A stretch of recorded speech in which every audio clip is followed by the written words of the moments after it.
For remember, the only way the money can come into existence is from loans. Therefore, if everyone in the country were able to pay off all debts, including the government, there would not be $1 in circulation.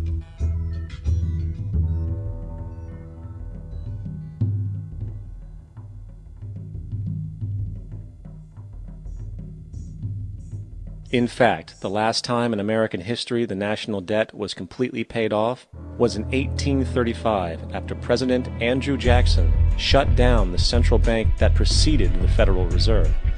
In fact, Jackson's entire political platform essentially revolved around his commitment to shut down the central bank, stating at one point, "The bold efforts the present bank has made to control the government are but premonitions of the fate that awaits the American people, should they be deluded into a perpetuation of this institution or the establishment of another like it."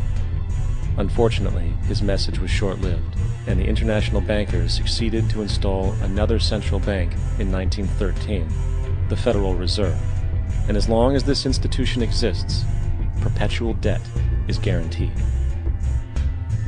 Now, so far we have discussed the reality that money is created out of debt, through loans.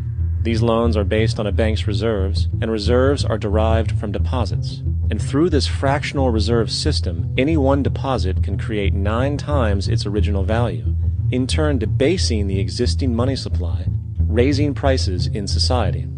And since all this money is created out of debt and circulated randomly through commerce, people become detached from their original debt, and a disequilibrium exists, where people are forced to compete for labor in order to pull enough money out of the money supply to cover their costs of living. As dysfunctional and backwards as all of this might seem, there is still one thing we have omitted from this equation. And it is this element of the structure which reveals the truly fraudulent nature of the system itself: the application of interest. When the government borrows money from the Fed, or when a person borrows money from a bank, it almost always has to be paid back with accrued interest. In other words, almost every single dollar that exists must be eventually returned to a bank with interest paid as well. But if all money is borrowed from the central bank and is expanded by commercial banks through loans, only what would be referred to as the principal is being created in the money supply. So then, where is the money to cover all of the interest that is charged? Nowhere. It doesn't exist. The ramifications of this are staggering, for the amount of money owed back to the banks will always exceed the amount of money that is available in circulation. This is why inflation is a constant in the economy, for new money is always needed to help cover the perpetual deficit built into the system, caused by the need to pay the interest. What this also means is that mathematically, defaults and bankruptcy are literally built into the system, and there will always be poor pockets of society that get the short end of the stick. An analogy would be a game of musical chairs, for once the music stops, somebody is left out to dry. And that's the point. It invariably transfers true wealth from the individual to the banks. For if you are unable to pay for your mortgage, they will take your property. This is particularly enraging when you realize that not only is such a default inevitable due to the fractional reserve practice, but also because of the fact that the money that the bank loaned to you didn't even legally exist in the first place. In 1969, there was a Minnesota court case involving a man named Jerome Daly, who was challenging the foreclosure of his home by the bank which provided the loan to purchase it. His argument was that the mortgage contract required both parties, being he and the bank, each put up a legitimate form of property for the exchange. In legal language, this is called consideration. Mr. Daly explained that the money was, in fact, not the property of the bank, for it was created out of nothing as soon as the loan agreement was signed. Remember what modern money mechanics stated about loans? What they do when they make loans is to accept promissory notes in exchange for credits. Reserves are unchanged by the loan transactions, but deposit credits constitute new additions to the total deposits of the banking system.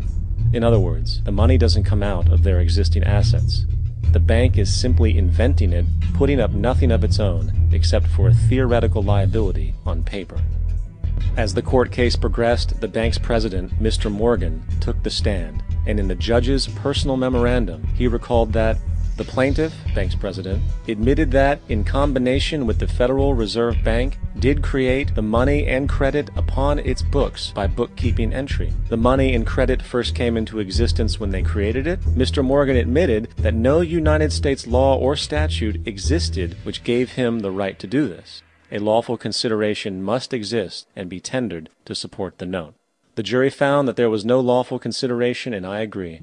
He also poetically added, "Only God can create something of value out of nothing."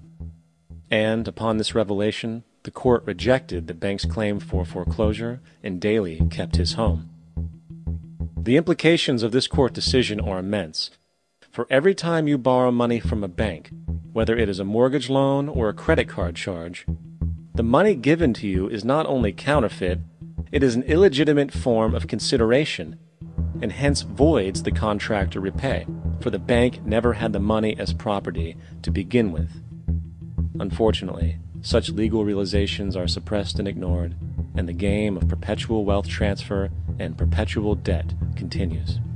And this brings us to the ultimate question: why? During the American Civil War, President Lincoln bypassed the high-interest loans offered by the European banks and decided to do what the Founding Fathers advocated, which was to create an independent and inherently debt-free currency. It was called the greenback. Shortly after this measure was taken, an internal document circulated between private British and American banking interests stated, "Slavery is but the owning of labor, and carries with it the care of laborers, while the European plan is that capital shall control labor by controlling wages. This can be done by controlling the money. It will not do to allow the greenback, as we cannot control that."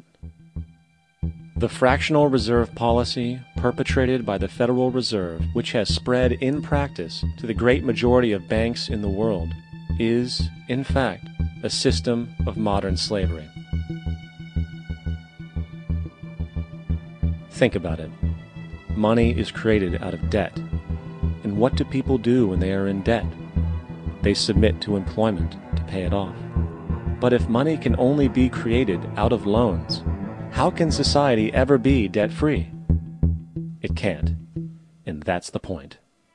And it is the fear of losing assets coupled with the struggle to keep up with the perpetual debt and inflation inherent in the system, compounded by the inescapable scarcity within the money supply itself, created by the interest that can never be repaid, that keeps the wage slave in line, running on the hamster wheel with millions of others, in effect powering an empire that truly benefits only the elite at the top of the pyramid.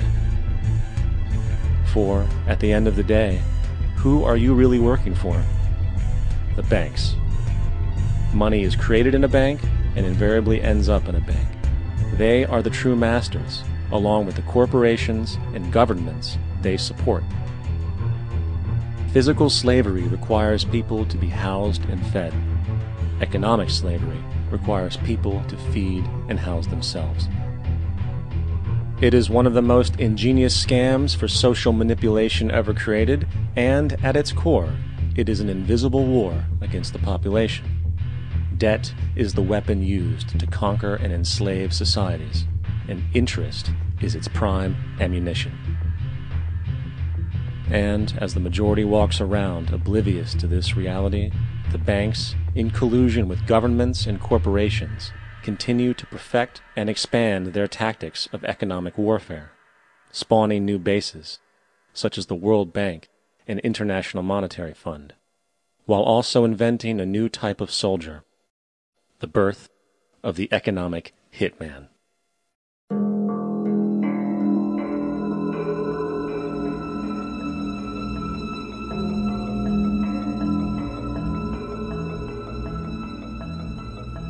We economic hitmen really have been the ones responsible for creating this first truly global empire.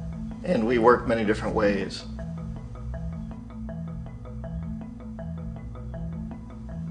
But perhaps the most common is that we will identify a country that has resources our corporations covet, like oil, and then arrange a huge loan to that country from the World Bank or one of its sister organizations. But the money never actually goes to the country. Instead, it goes to our big corporations to build infrastructure projects in that country, power plants, industrial parks, ports, things that benefit a few rich people in that country, in addition to our corporations, but really don't help the majority of the people at all. However, those people, the whole country is left holding a huge debt. It's such a big debt they can't repay it, and that's part of the plan, that they can't repay it. And so at some point, we economic hitmen go back to them and say, listen, you owe us a lot of money, can't pay your debt, so sell your oil real cheap to our oil companies. Allow us to build a military base in your country, or send troops in support of ours to someplace in the world like Iraq, or vote with us on the next UN vote. To have their electric utility company privatized and their water and sewage system privatized and sold to U.S. corporations or other multinational corporations. So there was that whole mushrooming thing, and it's so typical of the way the IMF and the World Bank work, that you put a country in debt, it's such a big debt it can't pay it, and then you offer to refinance that debt and pay even more interest. And you demand this quid pro quo, which you call a conditionality or good governance, which means basically that they've got to sell off their resources, including many of their social services, their utility companies, their school systems sometimes, their penal systems, their insurance systems, to foreign corporations. So it's a double, triple, quadruple whammy. The precedent for economic hitmen really began back in the early 50s when democratically elected Mossadegh, who was elected in Iran. He was considered to be the hope for democracy in the Middle East and around the world. He was Time Magazine's Man of the Year. But one of the things that he'd run on and began to implement was the idea that foreign oil companies needed to pay the Iranian people a lot more for the oil that they were taking out of Iran. The Iranian people should benefit from their own oil. Strange policy. We didn't like that, of course. But we were afraid to do what we normally were doing, which was to send in the military. Instead, we sent in one CIA agent, Kermit Roosevelt, Teddy Roosevelt's relative. And Kermit went in with a few $1 million and was very, very effective and efficient. And in a short amount of time, he managed to get Mossadegh overthrown and brought in the Shah of Iran to replace him, who always was favorable to oil. And it was extremely effective. Mobs overflow Tehran. Army officers shout that Mossadegh has surrendered and his regime as virtual dictator of Iran is ended. Pictures of the Shah are paraded through the streets as sentiment reverses. The Shah is welcomed home. So back here in the United States, in Washington, people looked around and said, wow, that was easy and cheap. So this established a whole new way of manipulating countries, of creating empire. The only problem with Roosevelt was that he was a card-carrying CIA agent, and had he been caught, the ramifications could have been pretty serious. So very quickly at that point, the decision was made to use private consultants to channel the money through the World Bank or the IMF or one of the other such agencies, to bring in people like me who worked for private companies, so that if we got caught, there would be no governmental ramifications.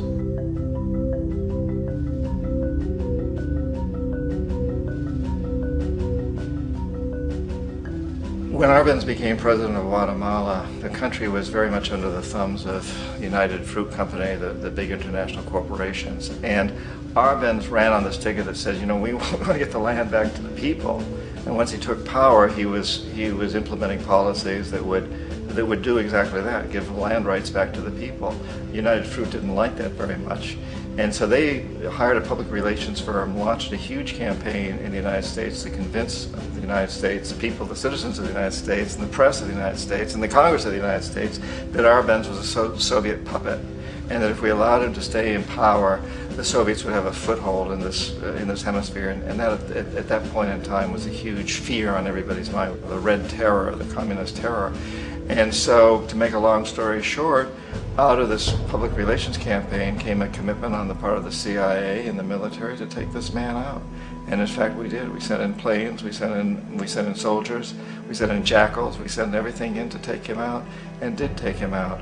And as soon as he was removed from office, the new guy that took over after him basically reinstated everything to the big international corporations, including United Fruit.